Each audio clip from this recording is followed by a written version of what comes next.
Not long till coffee.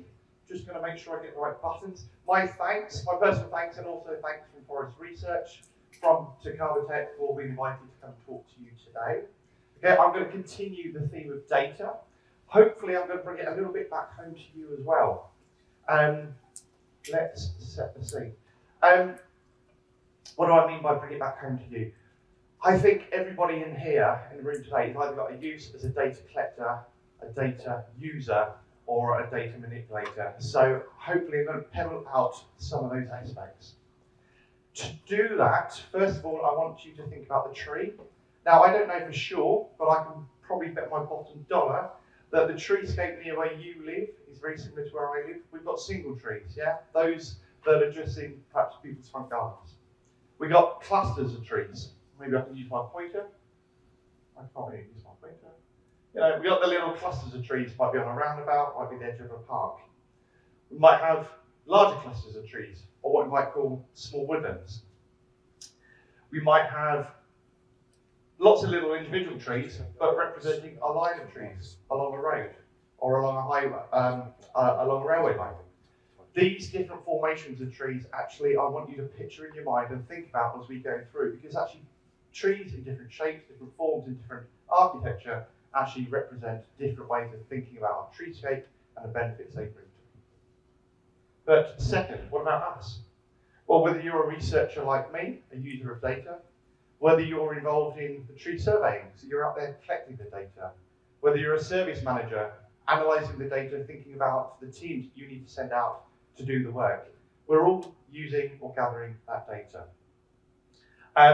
And similarly, you might be doing it for or from a safety perspective.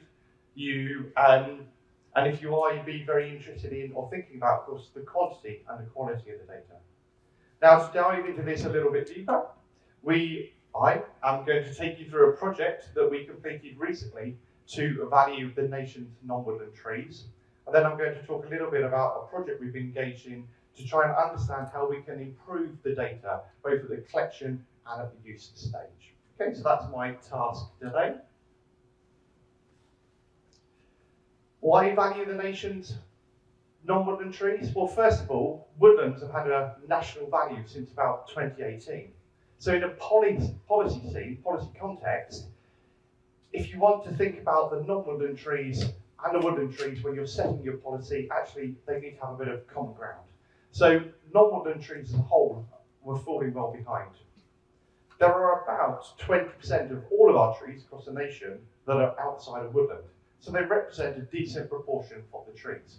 And so in policy terms, like I said, they were just falling a bit behind, and we needed to bring forward the data and evaluations to support that. In this project, to do that, first of all, we wanted to understand what have we got?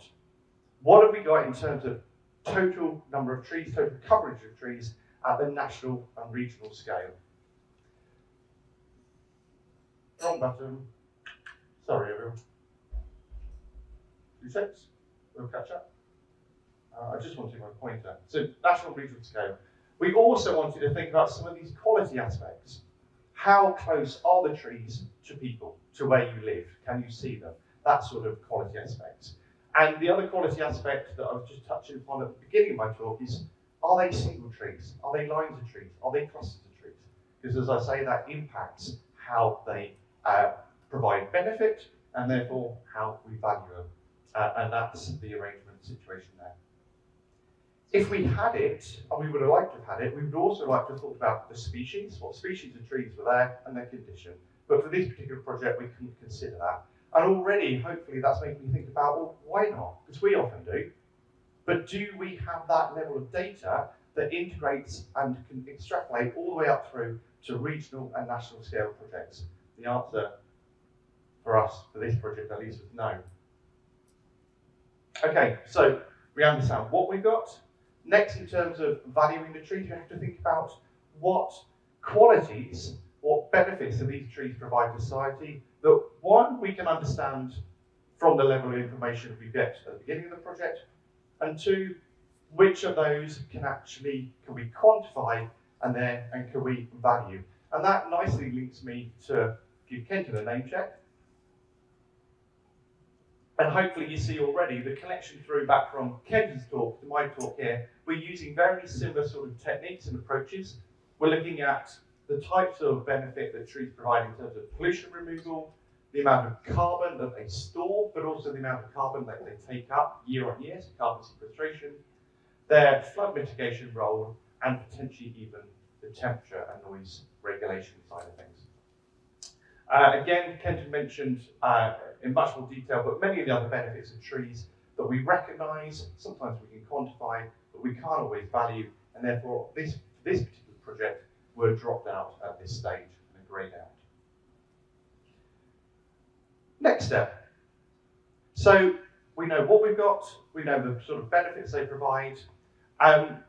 These next two columns actually are perhaps slightly less relevant to our talk and data today, but I'll take you through just so you understand the whole project and you can understand how the numbers are generated.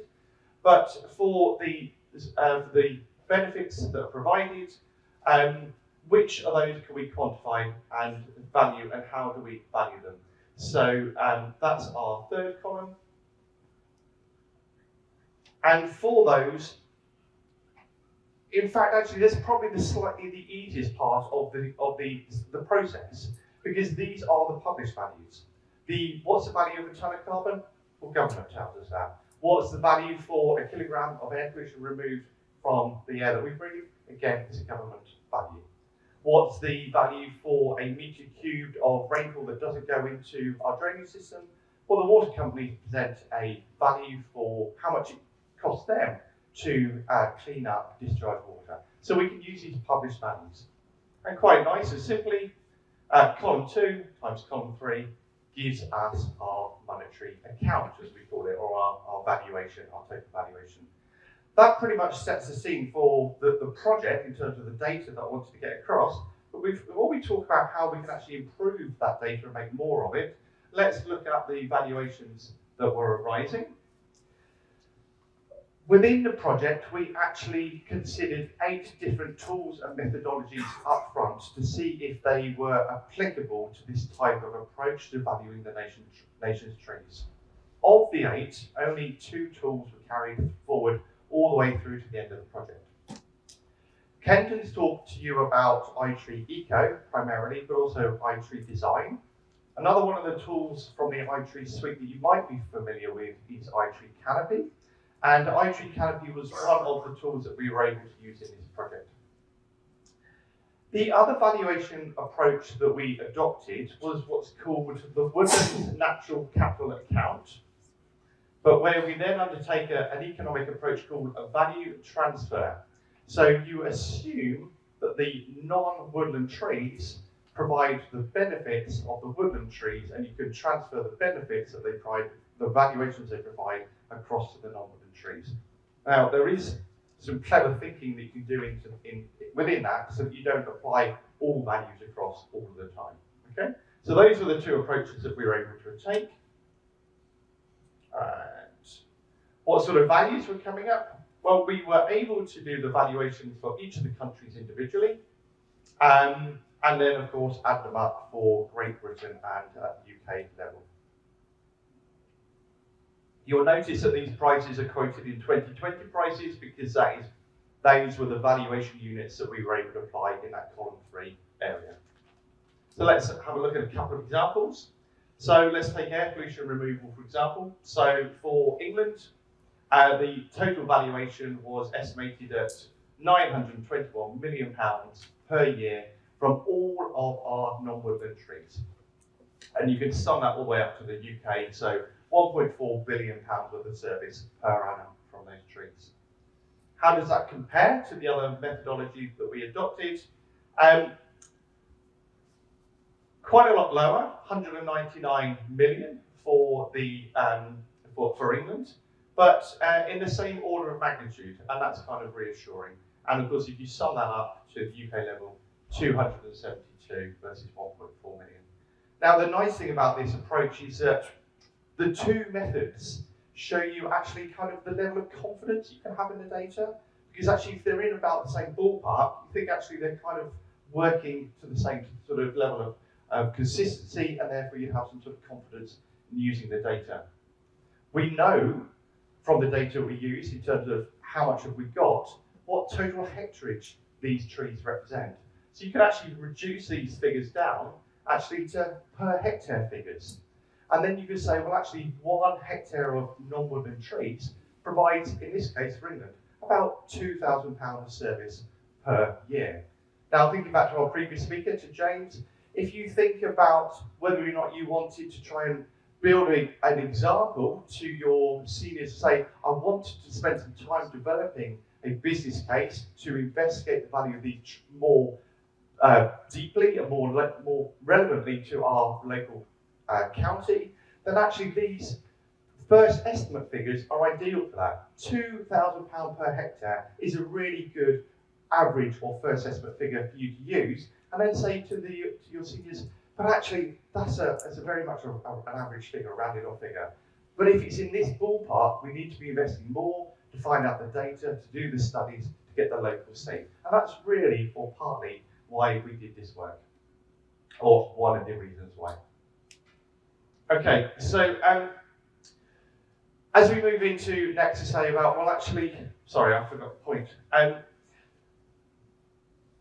That project, if it's not been clear to you already, I just need to stress this because I forgot to stress it, is that it was very data heavy. You know, you need data at lots and lots of different levels. We needed to understand not only where the trees were, but what composition they were in. And we also needed to know a level of confidence in that data. Who collected it? How did they collect it? When did they collect it? How robust is it? Is the data collected in that area applicable to the data collected in that area? How consistent is it across the whole country? These sort of questions were really important when we were doing evaluation, because if the data didn't have that quality or that consistency, we wouldn't want to scale it up to regional or national numbers. You know, it just wouldn't be a usable approach or give you much confidence in the data arising. So with that in mind, I'm going to take you on to the second part of my talk now, and a parallel project that I want to talk about, and it's all about understanding data quality and data standards. And in order to do that, let me first introduce you to a word which you may or may not know, but interoperability. Definition in a dictionary is the ability of computer systems or software to use or interact with data. To you and me, it simply means collect once, use many times.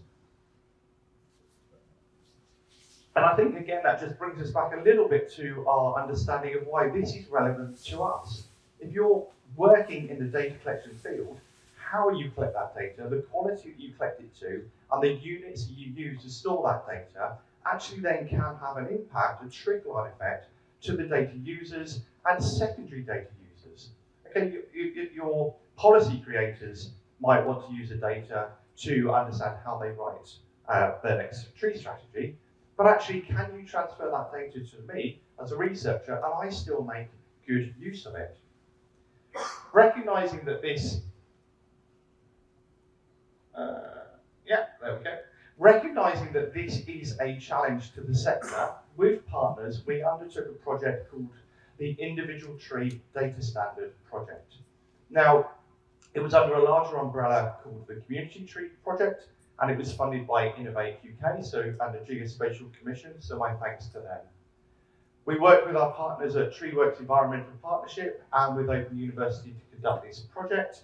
And we reached out, actually, many of you, or some of you might have been engaged, because when we did reach out, we wanted to recognise that you were the ones collecting the data in the first place. So how were you collecting the data? What process were you going through? What thinking were you conducting? How often were you collecting the data? And also, what units were you using? What we didn't want to do was create a completely new approach, a completely new system, just to be rejected by you all because, well, actually, it's completely new and we've already got a system that works. What we wanted to do was try and integrate with the approaches that are already out there, understand what was already out there, and try and offer some tweaks, some refinements, so that more of us can collect data that can be used in a consistent way and be used more often. So we went through a process of questionnaires and workshops and creating a first draft and sharing that out for consultation and then tweaking it. I'm just going to take you through a couple of points here to show you what we came up with. So the individual tree data standard has data variables by name. It also has a prioritization unit. Now, some of these data variables fall within the required data. We ask you to always collect these. But actually, we're not asking a lot. Just 5 different variables fall under required. The next prioritization is recommended. We recognise from the information you gave us that most of you were collecting this information anyway. If you all did it, then it would make that data sharing that much more useful.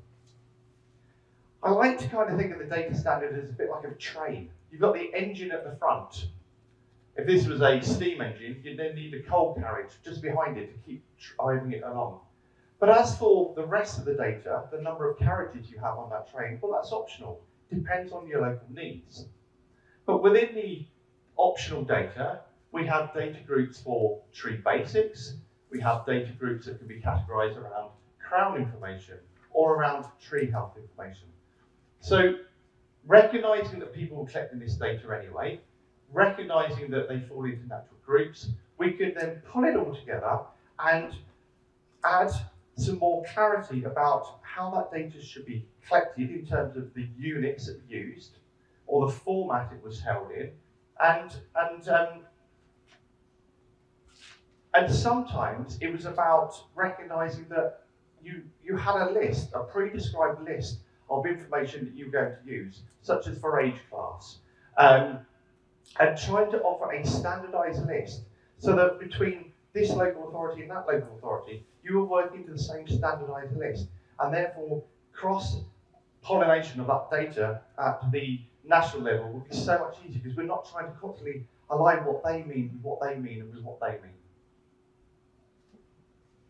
How does the data standard line up with what others are doing? Well, I've got 2 comparisons for you here. First of all, to iTreeEco, the project tool that Kent has talked about quite a lot.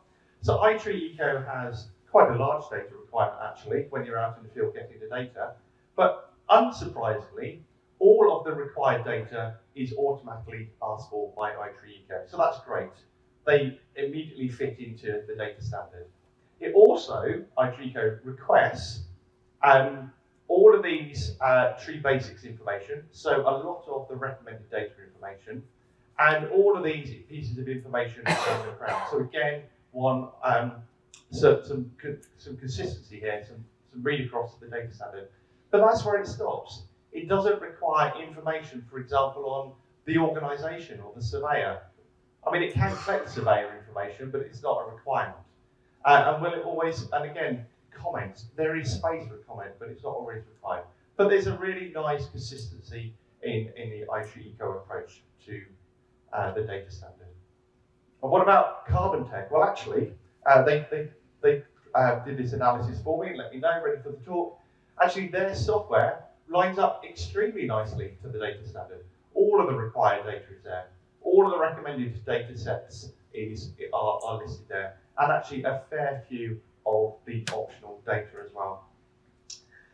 So if we see more and more people adopt the data standard, we'll generally see from what we've been taught or been told about the way people are collecting data and the software they're using to store the data, that there's only little tweaks that are required actually to improve the data and the type of data that's being stored, and therefore we can actually ease the research and actually even the dissemination of the data.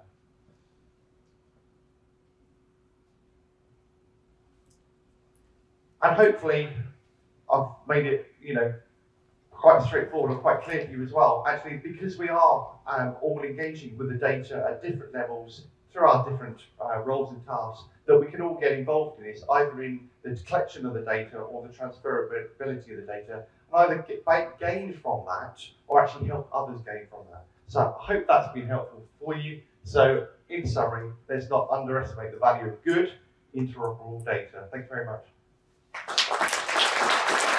Thank you. Very good.